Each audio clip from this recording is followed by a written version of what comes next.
Hey friends, it's time. All right, let's do it. Let's talk Netflix's Persuasion. I just watched it last night. I was trying to stay away from the internet discourse as much as I could, although it has been almost impossible to really stay away from it, period. This has not been a well-received adaptation online, and I was trying to go into that with a grain of salt because I know that the Austen fandom is large and voracious and very protective of the work, especially because it is so personal to so many people. So that's not a judgment by any means, but I am not an Austen scholar. I am not deep within that fandom, and it feels weird calling something for a classic author a fandom, but to a large extent, I think it is. And I think the work itself is loved for a reason, so that makes sense. But I'm not going to be going into this with an Austen scholar or even an Austen fan, super fan, I should say, eye. I'm going to be going into this, looking at this as an adaptation, and particularly like I would a classic play. Something like a Shakespeare or a Glass Menagerie, something that has been done again and again, and someone coming into approaching the work, a director in particular, has to go in with a particular vision and have a reason for doing the work, right? Obviously, they are compelled by it and gravitate toward it for its subject material, but they have a story they're wanting to tell and a vision for how they're telling that story in order to do the play, in order for it to be a good mounting, right? For it to resonate with audiences. You have to meet audiences in the moment they're in. And I think that is where a lot of the disconnect is coming. I am not super familiar with Carrie Cracknell's work, but I did read that she has a history in theater, and I should be aware of that to some degree, you would think, but I've been out of the game for a little bit too. So between seeing that history and reading some of her interviews about how she wanted to approach this take on persuasion, I think she's very much coming at it in that vein. So I'm going to be looking at it through the concept lens, and not a harsh concept, but she clearly had a concept for what she was wanting to do with this. And did it work? What choices did she make to serve that concept? And did it ultimately serve the story she was trying to tell? I'm also going to apologize in advance because I realize I've set my camera up a little differently today and you're going to be able to see my hand talking. I'm going to try to keep it to a minimum, especially with cuts. So Cracknell has said in interviews that she wanted to use this to bring in new audiences. She wanted to appeal to people who might not be as familiar with Austen. And that is where we are getting some of the most divisive and ill-received, at least on the corners of the internet I'm on, changes of this adaptation. And those in particular are the breaking of the fourth wall, the direct audience address, and the updating of the language. Now, the source material itself is a very short but somewhat dense book. There were some changes made to the overall structure of the book, but not as many as I was anticipating. But it is often credited, to my knowledge, as being Austen's kind of most internal, reflective, mature work. And so while we are following Anne Elliot in Persuasion, we don't get to see into Anne Elliot's head that often. And so the direct audience address, the fourth wall breaking in particular, was an attempt to bring the audience in as kind of a confidant and use that to have Anne being able to tell her own story, which we don't really get in the book. Now, a lot of people online are calling this the Fleabagification of Anne Elliot. I'm going to be completely honest with you. Shamefully, I have not seen Fleabag, so I cannot speak to that, but I trust the discourse on that respect, for sure. Now, I have my own history with the breaking of the fourth wall and direct audience address. I don't like the fourth wall being broken in my face, for sure. And also, I'm not particularly fond of unnecessary monologues that feel like they're doing a lot of exposition work. And I feel like that's kind of where we landed a lot of the times with those changes in this movie. So from the beginning, we open on this kind of exposition, this kind of backstory of Anne and Wentworth. And I loved the visuals there, but I didn't like that the movie didn't trust us as an audience to get there ourselves. It felt like it kind of stole a little bit. I would have loved to still get that in flashbacks maybe, so that we could kind of see even both of them remembering this time but I didn't need to be told, hey, remember this time existed. And so I get that it was kind of the introduction of Anne telling us her story, but it felt, like I said, like it just didn't trust us as an audience to be able to get there ourselves. And I feel like right now we should be trusting our audiences. Our audiences are pretty smart, especially because there is such a vast array of television right now that is playing with form. And I really love playing with form and how we can tell stories. So I like that we were attempting something here, and I understand why we were attempting it, but I don't think it ultimately worked. I think that the way that Anne interacted with us as an audience member took a lot of her reserved, kind of buttoned up. In the book, there is a lot of angst and reflection that balances out the humor of the Elliot family. The Elliot family is ridiculous and I love them and I love the way they were embodied in this movie. But Anne balances that out and there is a stoicism to her, this sense of duty. There is a lot going on and we don't get that insight into her head as deeply for sure. But here, the way that she was portrayed, the way that Anne was portrayed, it took a little bit of the gravitas away from her. And I didn't want to give too much credence to that critique at first, I will admit, because I know how protective people can be. And I was like, surely it's fine. But I don't know. I think we went too far into quirky and it took away some of that quiet dignity of Anne. That being said, I did like the idea of seeing a different Anne externally versus internally. And I think that's what they were attempting to do. So we were seeing a dutiful Anne with her family and in the world and how she was portraying herself. And then we were seeing that kind of unhinged emotion from her in these direct addresses and these private moments. Then we also got slight moments of the absurd, even, outside. We saw her undercut her family in a different way. Granted, that was a little bit more direct audience address, so it kind of was borderline. Like every time she would kind of have a snide reaction to her family or something that kind of like undercut their absurdity, she would kind of look at the camera and kind of bring us into that moment. Kind of like, are you seeing what I'm seeing? Like, what the heck is going on? And I get that instinct. That makes sense to me. But it also just felt different tonally because in the book, she kind of grounds it, like I said. So we didn't have as much grounding because in a way she was meeting those absurd beats to kind of like play them up and be like, isn't this ridiculous?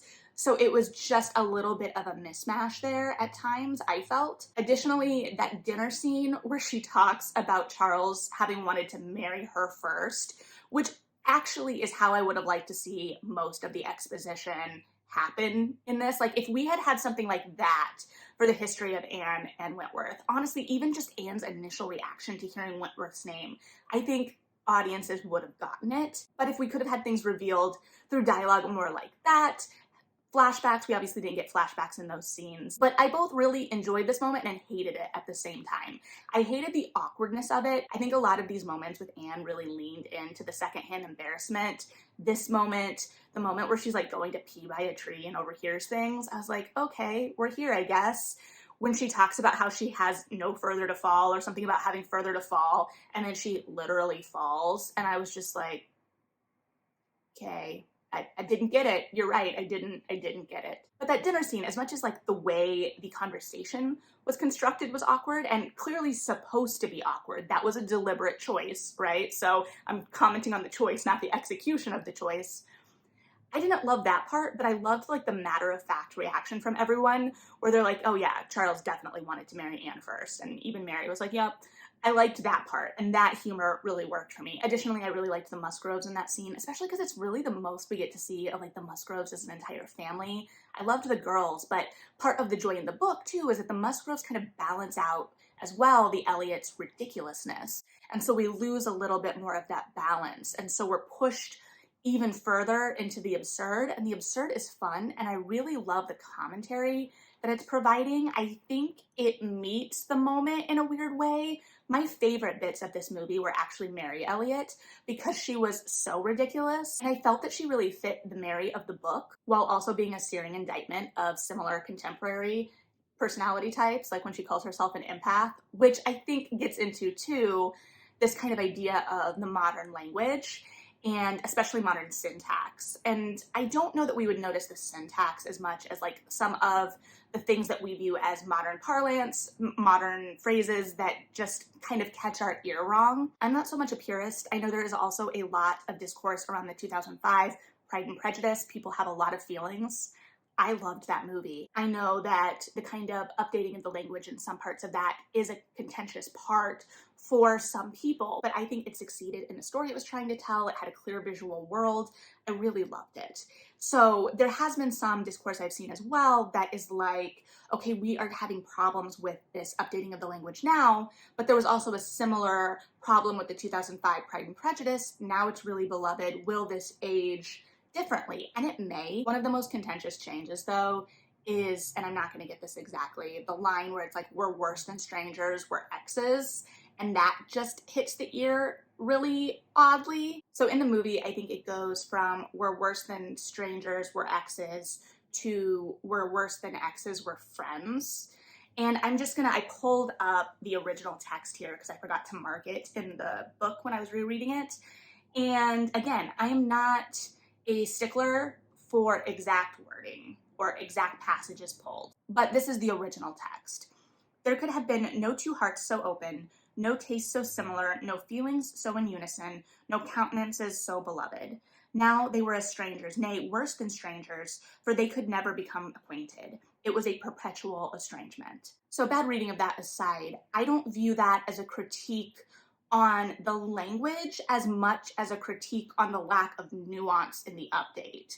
There is a sense in that original of a deeper feeling, a deeper estrangement, this idea that you were so close and you knew each other so well, and now there's just this perpetual space. And I don't think we're properly living in that nuance. And I think a lot of the nuance, the reflection, the subtlety of the book did get cut from the movie in a lot of ways. In terms of that subtlety as well, we changed both romantic arcs slightly, but the Mr. Elliot arc is less subtle. It's less of a twist, a revelation, because we cut Anne's friend in Bath that kind of reveals the depth of his duplicity and, his grasping. And so in the movie, Anne seems more aware of him and his motives and a little bit more clued in. He's very upfront about things that he's not as upfront with in the book, or he's upfront about them in a different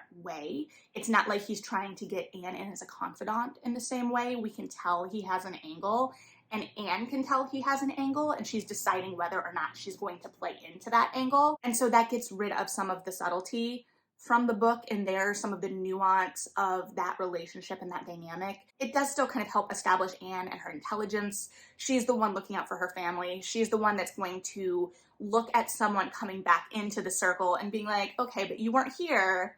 You had no interest. What's bringing you back? What's going on? While her family is like, well, clearly this is our due. In terms of those updates, I have seen some people say, well, why didn't we just go further and make this a full modernization? And I found that really interesting. One, I don't think that you have to go full modernization to meet modern audiences where they are by any means.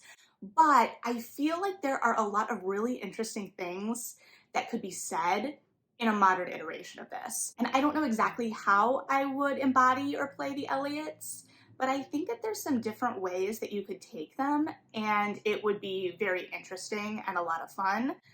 I would be interested in a more modern iteration of this as well. That being said, I don't think this not being modern was the problem, or even the introduction of more modern elements. I think if you establish a very clear world, I think you can do what you need to do. Clearly, it's going to rub some people wrong. Some people are not going to like any kind of deviation or modernization. But in my book, if you have a really clear vision, if you're doing something new and interesting and it's executed well, it's serving the story, I want to see it. Especially something like this where the story is familiar enough. Sure, it's not Austen's most popular work, but it's not like we haven't had it in some form. So again, I'm coming at this like an interesting revival that has a new, fresh angle on the source material. And what is that? Unfortunately, I think that there is a lot of potential in how they were setting out to do this, and I don't think it read well ultimately. I don't think that Anne was the same Anne as in the book. I know that when the first casting came out, some of the first images and whatnot came out, I admittedly haven't seen Dakota Johnson in anything, I don't think, is what I realized. I don't dislike her work here by any means. I think a lot of this was very specific choices, like I said, that I just don't think ultimately served the story in the way that I think they hoped it would.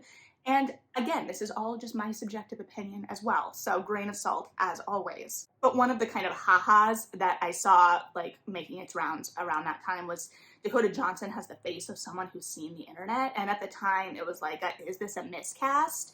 And I think now that that was probably a very specific choice. She was always supposed to feel a little bit different than the world around her, a little bit more in the know. And Anne is a little bit more in the know than everyone else around her to a certain extent, even if she is keeping a lot of that buttoned up and internal. And we're making a lot of that internal that we kind of have to just assume external here. And because we have to kind of assume that in the source material, it's subtext, it's subtlety. By bringing that out and attempting to articulate it in a more forward manner, it is clashing a little bit with the world, and it's robbing a little bit of the subtlety that then hasn't been expanded further other places. That being said, like I said, there were still parts I really loved. I loved the Musgroves, like I said. I loved getting to see Anne with the children.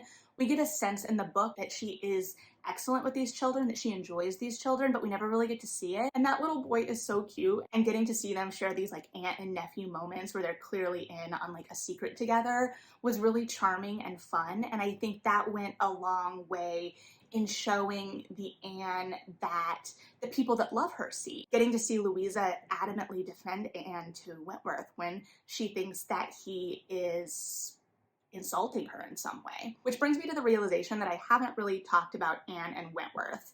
Their journey was obviously tweaked a bit. They interacted a lot more one-on-one than I got a sense of in the book, and please correct me if I'm wrong. I just reread it, but I got much more of a sense that most of their interactions in the book, if not all until the end, really took place around other people. And so here, other than the flashbacks, of course. And so here we are getting much more intimate moments. And part of the book, that containment, that tension of the book, is how much of this is public and trying to get a sense of this other person amidst all these other people. And so, like I said, they have more intimate opportunities in the movie where they have one-on-one interactions. Like that moment where she's like, I'm trying, Wentworth, which I feel like there was potential there and it didn't land. I wanted to like that moment. I wanted that moment to be kind of like some of the subtleties, but I don't think it ultimately was, and that was a bummer. We get a lot more internal on the face with Wentworth. He looks like he is going to cry a lot during this movie, which, no judgment, but they are clearly trying to build some of that tension and longing. And that's one of the challenges too, in that the book, we don't really get that sense of Wentworth until his letter at the end. We don't have all of his motivations. We're seeing everything through Anne's lens, kind of, even if it's third person, but the narrative doesn't clue us in until the letter. So when we are building a movie, we can have a similar reveal, but we also have the knowledge of what that character actually feels in those moments, or at least the actor does. The actor has to balance out with the action of what's happening, as well as what they know this character is actually feeling internally. So you don't want to completely show your hand, but you also want to acknowledge the emotional realities of that character. Now, in the movie, I never got the idea that Wentworth wasn't in love with Anne, which I don't know if that was a good thing or not. I think I would have liked to have a little bit more tension there, a little bit more will they, won't they? Is this lost love gone forever? That idea of, did we lose our chance and now we have to live with that loss? I think that that is what the book is playing with, for sure, obviously. Again, Austen scholars, correct me if I'm wrong or if my interpretation is incorrect. And I think the movie wants to play in that for both characters, but they're showing their hand a little too much. like I said, we're not getting as much of that subtlety so that we can play in that unknown and kind of live in that kind of angst and longing for a bit. Anne is bringing us into that angst and longing in her directed dress, in those moments where she's crying in the bath, this, that, and the other, which, while I appreciate the vulnerability, I think it's another one of those moments where they don't trust us as an audience with the subtleties, or they didn't know how to incorporate the subtleties in a way that they would read for the audience. I do think that that is one of the major challenges of putting this on the screen, on stage, in a physical manifestation. And I don't know if they ultimately succeeded in really overcoming that obstacle. And finally, if anyone could explain to me why Anne is carrying that rabbit around, I would greatly appreciate it. Like, is it just like a quirky thing? Like, I feel like they go too quirky, but like, why is there just a rabbit?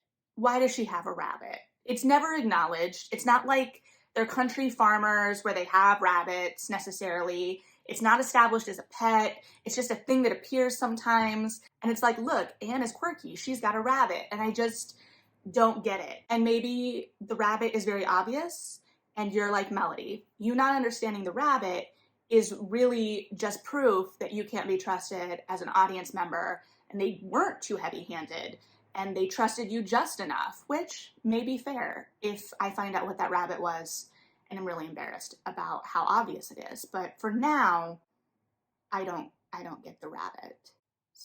So anyway, those are just some of my kind of initial thoughts. I just watched this last night. I've been kind of thinking about it. I will say I initially intended to watch this movie with a bottle of wine, maybe slightly tipsy, and I didn't. And I don't know, I think that may have been a different experience. Like, maybe if I was drinking, like Anne was drinking in that one scene, I would have been on a similar level to Anne, to movie Anne. I don't know. But I didn't hate it at the end of the day. I didn't hate it. I didn't love it. I didn't think it was perfect, but I do think that it set out with a clear vision of what it was trying to do. Now, I don't necessarily think it succeeded, unfortunately, but I do want to commend it, and I do commend it for having a different vision, for trying something new, for wanting to play with the form. I think it's really easy for us to get precious about these kinds of things, and I do understand it, especially with something like Persuasion, which is not one of Austen's more mounted works in terms of adaptation. But I really do like the idea of seeing where this can meet a modern audience, or what about it appeals to a modern audience, and how different modes or forms of storytelling could serve the story. It does go back to, though, I don't think what we ultimately chose served the story. I think that there was an intention there, and I think that they thought it was going to serve the story. And maybe for some people it did. If this worked for you, there is no shame in that. And I am glad you enjoyed it. I'm glad this worked. Like I said, I'm interested in where this meets audiences. So I do think it should be commended for trying something. I did think it was beautiful. I liked the visual world, but I don't know. I don't know that those changes ultimately serve the story for me personally. I also don't know about the structure. I didn't even really talk about the structure at all, but I'm not sure about the pacing and the placement of things. I don't know. I do think that they tried to kind of like streamline us from Lyme to Bath very seamlessly, in a way that in the book it's a little bit more disjointed. We take a little bit more winding route to a lot of revelations. And so I do think that they tried to forward that in the main action. And that is where some of the script changes came from too. That may or may not be rubbing people wrong. I don't know, but I can't see any deviation potentially being a problem for some audiences. So my ultimate thoughts, was this perfect? No. Did I hate it? No. It was just an adaptation, kind of middle of the road, I guess. I don't feel super strong one way or the other. I also don't know if it was compelling enough for me to gravitate toward rewatches. So yeah, if you've watched, I'd be interested in your thoughts, how you think the changes were serving the story, meant to serve the story, whether they ultimately succeeded for you or not, and what you're thinking about this. Like I said, I am aware that this is a divisive movie and people are going to have thoughts. So thanks for listening to mine. Like and subscribe if you feel like it. Read something good, and yeah, bye.